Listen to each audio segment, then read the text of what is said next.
US president Donald ട്രംപും Tesla മേധാവി മസ്കും തമ്മിലുള്ള സൗഹൃദത്തെ അവിശ്വസനീയമായത് എന്നാണ് എല്ലാവരും വിശേഷിപ്പിച്ചിരുന്നത്. എന്നാൽ ജൂൺ 5-ന് ട്രംപും മസ്കും സോഷ്യൽ മീഡിയയിൽ അസാധാരണമായ ഒരു വാക്ക് തർക്കത്തിൽ ഏർപ്പെട്ടതോടെ ഇതെല്ലാം മാറിമറിഞ്ഞു. യുഎസ് പ്രസിഡന്റ് തന്റെ ഫസ്റ്റ് ബഡി ആയിരുന്ന മസ്കിനെ ഭ്രാന്തരെന്ന് വിളിക്കുകയും സർക്കാർ കരാറുകൾ റദ്ദാക്കുമെന്ന് ഭീഷണിപ്പെടുത്തുകയും ചെയ്തു. ലോകത്തിലെ ഏറ്റവും ധനികനായ മനുഷ്യൻ മസ്ക് വെറുതെയിരുന്നില്ല. നന്ദികേടും ശിക്ഷിക്കപ്പെട്ട ലൈംഗിക കുറ്റവാളി ജെഫ്രി എപ്സ്റ്റീനുമായുള്ള ബന്ധവും ആരോപിച്ച് ട്രംപിനെ ശക്തമായി തിരിച്ചടിച്ചു. ബ്രേക്കപ്പുകൾ, അതായത് വേർപിരിയലുകൾ പൊതുവെ ബുദ്ധിമുട്ടുള്ളതാണ്. ഈ വേർപിരിയൽ പബ്ലിക് ആണെങ്കിൽ പിന്നെ പറയണം, അതിലും ബുദ്ധിമുട്ടായിരിക്കുമെന്ന് ഉറപ്പല്ലേ. ഈ കാര്യം ഇപ്പോൾ ഡൊണാൾഡ് ട്രംപിനെയും അതുപോലെ ഇലോൺ മസ്കിനെയും കാളും നന്നായി ആർക്കറിയാം. ലോകത്തിലെ ഏറ്റവും വലിയ ധനികന്റെയും യുഎസ് പ്രസിഡന്റിന്റെയും 10 മാസങ്ങൾ നീണ്ട ബ്രോമൻസ് അങ്ങനെ അവസാനിച്ചിരിക്കുകയാണ്. ഇപ്പോൾ ഇരുവരും മസ്കിന്റെ ഉടമസ്ഥതയിലുള്ള എക്സിൽ പരസ്പരം വ്യക്തിപരമായ വാഗ്വാദങ്ങൾ നടത്തുകയാണ്. കഴിഞ്ഞ ആഴ്ച ഡിപ്പാർട്ട്മെന്റ് ഓഫ് ഗവൺമെന്റ് എഫിഷ്യൻസി വിട്ട മസ്ക് തന്റെ ഓൺലൈൻ പ്ലാറ്റ്ഫോമായ എക്സിലേക്ക് പോയി യുഎസ് പ്രസിഡന്റിനും അദ്ദേഹത്തിന്റെ ബിഗ് ബ്യൂട്ടിഫുൾ ബില്ലിനുമെതിരെ ഒരു അധിക്ഷേപം നടത്തിയതോടെ സ്ഥിതിഗതികൾ മാറിമറിഞ്ഞു. മസ്കിൽ താൻ വളരെ നിരാശനാണെന്ന് ട്രംപ് പറഞ്ഞുകൊണ്ട് ഇടപെടാനും തുടങ്ങി. താമസിയാതെ ഇംപീച്ച്മെന്റ് ഭീഷണികൾ, കരാറുകൾ റദ്ദാക്കൽ തുടങ്ങിയ ഭീഷണികൾ മുഴക്കുന്ന ഒരു യുദ്ധമായി ഇത് മാറുകയായിരുന്നു. പക്ഷേ എങ്ങനെയാണ് കാര്യങ്ങൾ ഇവിടെ വരെ എത്തിയത്? മസ്കും ട്രംപും തമ്മിലുള്ള ബ്രോമാൻസ് എങ്ങനെ തകർന്നു? ലോകത്തിലെ ഏറ്റവും ധനികരും ശക്തരുമെന്ന് പലപ്പോഴും വിശേഷിപ്പിക്കപ്പെടുന്ന രണ്ടുപേർ ഇനി എന്തൊക്കെയാകും നേരിടാൻ പോകുന്നത്? കഴിഞ്ഞ ജൂലൈയിലാണ് മസ്ക് ഡൊണാൾഡ് ട്രംപിനെ അംഗീകരിക്കുകയും താമസിയാതെ അദ്ദേഹത്തിനോടൊപ്പം പ്രചാരണങ്ങളിൽ പങ്കുചേരുകയും ചെയ്തത്. 2024 ട്രംപിനെ 2ാം ടേമിലേക്ക് തിരഞ്ഞെടുക്കാൻ മസ്ക് ഏകദേശം $200 മില്യൺ ചെലവഴിച്ചത്. വിജയകരമായ തെരഞ്ഞെടുപ്പിന് ദിവസങ്ങൾക്ക് ശേഷം Trump department of government efficiency എന്ന പേരിൽ പുതിയതായി സൃഷ്ടിച്ച ഒരു ഗവൺമെന്റ് ഏജൻസിയെ നയിക്കാനായിട്ട് മസ്കിനെ നിയമിക്കുകയും ചെയ്തിരുന്നു. പിന്നെ അങ്ങോട്ട് ഇരുവരുടെയും ദിവസങ്ങളായിരുന്നു. ട്രംപ് ഉണ്ടായിരുന്നിടത്തെല്ലാം മസ്കും ഉണ്ടായിരുന്നു. മീറ്റിംഗുകളിലും എയർഫോഴ്സ് 1-ലും അങ്ങനെ എല്ലായിടത്തും മസ്ക് ഉണ്ടായിരുന്നു. ട്രംപ് ഭരണകൂടത്തിലെ ഏറ്റവും പ്രമുഖ വ്യക്തികളിൽ ഒരാളായി മസ്ക് മാറി. 10,000-ലധികം ആളുകളെ ഫെഡറൽ ജോലികളിൽ നിന്ന് പുറത്താക്കുകയും United States agency for international development ഉൾപ്പെടെ വിവിധ ഏജൻസികളെ പിരിച്ചുവിടുകയും ഒക്കെ ചെയ്ത ഡോഗിലെ പ്രവർത്തനത്തിന്റെ പേരിൽ മസ്ക് കടുത്ത വിമർശനങ്ങൾ ഏറ്റുവാങ്ങി. പക്ഷേ എല്ലാ വിമർശനങ്ങൾക്കിടയിലും ഇരുവരും ഒരുമിച്ച് നിന്നു, പരസ്പരം പിന്തുണച്ചു. മാർച്ച് ആദ്യം കോൺഗ്രസിൽ നടത്തിയ സംയുക്ത പ്രസംഗത്തിൽ യുഎസ് പ്രസിഡന്റ് ട്രംപ് മസ്കിനെ പ്രശംസിക്കുകയും നന്ദി പറയുകയും ഒക്കെ ചെയ്തിരുന്നു.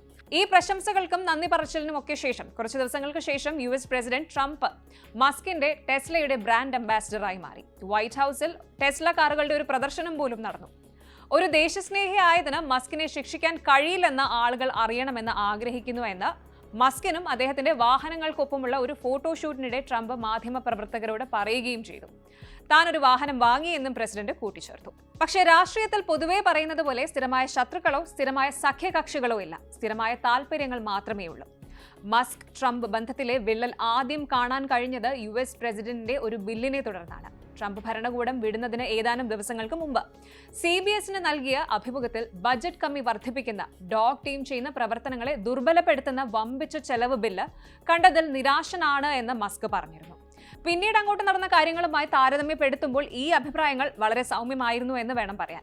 ജൂൺ 3-ന് വൈറ്റ് ഹൌസ് വിട്ടതിന് തൊട്ടു പിന്നാലെ ലോകത്തിലെ ഏറ്റവും ധനികനായ മനുഷ്യൻ എക്സിൽ വൺ ബിഗ് ബ്യൂട്ടിഫുൾ ബിൽ ആക്ടിനെ ആക്രമിച്ച് നിരവധി പോസ്റ്റുകൾ ഇട്ടു. ഈ അതിര് കടന്ന ബില്ല് വെറുപ്പുളവാക്കുന്നു. ഇതിന് വോട്ട് ചെയ്തവരെ ഓർത്ത് ലജ്ജ തോന്നുന്നു. നിങ്ങൾ തെറ്റ് ചെയ്തു, മസ്ക് എക്സിൽ കുറിച്ചു.